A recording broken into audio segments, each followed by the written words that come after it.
UP नीट UG 2025चं schedule जारी करण्यात आलेलं आहे.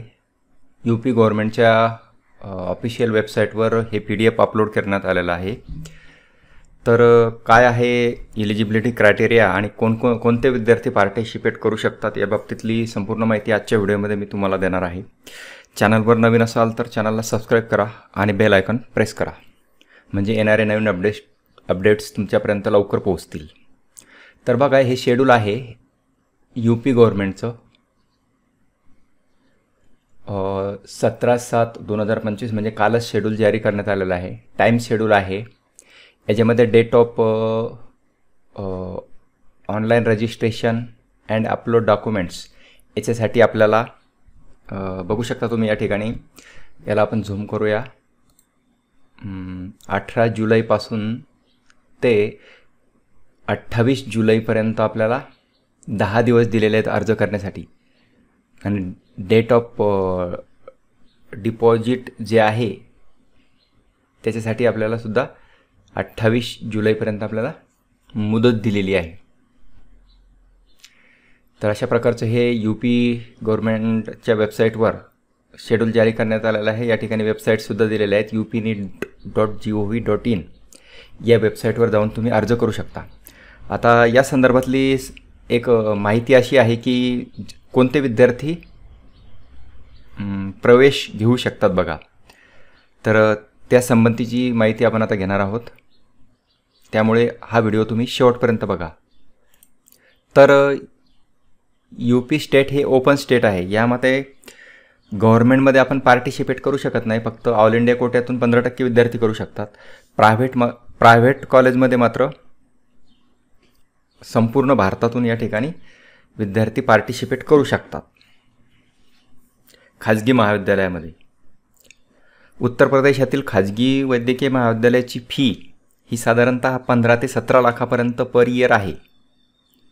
यामध्ये हॉस्टेल आणि मेसचा खर्च इन्क्लूड असतो. आपल्या महाराष्ट्रासारखं हॉस्टेलचे वेगळे मेसचे वेगळे असं नसतं. प्रवेश घेताना कुठलीही आपल्याला बँक गॅरंटी द्यावी लागत नाही. 250पेक्षा जास्त मार्क्स असलेले विद्यार्थी या ठिकाणी अर्ज करण्यास काही हरकत नाही. नंबर लागू शकतो. त्यामुळे 250 गुण असलेल्या विद्यार्थ्यांनी किंवा त्यावरती असलेल्या विद्यार्थ्यांनी याच्यामध्ये पार्टिसिपेट होण्यास काही हरकत नाही. हे प्रवेश मेरिटवर होत असतात. हे सर्व प्रवेश तुमचे मेरिटवर होणार आहेत, तुमच्या गुणांनुसार होणार आहे. त्यामुळे या महाविद्यालयामध्ये कुठलेही डोनेशन किंवा अतिरिक्त चार्जेस तुम्हाला देण्याची गरज नाही. येथील प्रवेशासाठी फीमध्ये तुम्हाला कुठलीही फी माफी मिळत नाही. कोणती शिष्यवृत्ती मिळणार नाही. बाहेरचे जे सर्व विद्यार्थी आहेत यांना ओपन म्हणून गणले जातं. ओपन कॅटेगरीतून आपलं ॲडमिशन ओपन स्टेटमध्ये होत असतं. या प्रवेशासाठी महाराष्ट्रातील तसेच इतर सर्व राज्यातील विद्यार्थी पात्र आहेत. रजिस्ट्रेशन करण्याची शेवटची मुदत तुम्हाला सांगितलेली आहे मी 28 जुलै आहे. उत्तर प्रदेशमधील प्रवेशासाठी पहिल्या राऊंडला अर्ज करता येतो, दुसऱ्या राऊंडला सुद्धा आपल्याला अर्ज करता येतो आणि तिसऱ्या राऊंडला सुद्धा आपल्याला अर्ज करता येत असतो.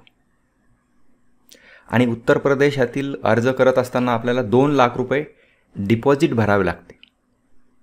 नेट बँकिंग थ्रू आपल्याला ते 2 लाख रुपये डिपॉझिट भरावं लागतं. आणि आपला नंबर लागला आणि आपण प्रवेश घेतला नाही तर हे 2 लाख रुपये आपले डिपॉझिट जप्त केलं जातं. तर या सर्व गोष्टींचा विचार करूनच विद्यार्थ्यांनी अर्ज करायचा आहे. आपल्याला तिथे प्रवेश घ्यायचा असेल तरच डिपॉझिट भरायचं आहे, अर्ज करायचा आहे. अन्यथा आपण अर्ज करू नये. ज्यांना प्रवेश घ्यायचा त्यांनी निश्चितपणे अर्ज करा. बऱ्याच विद्यार्थ्यांचे नंबर या ठिकाणी लागत असतात.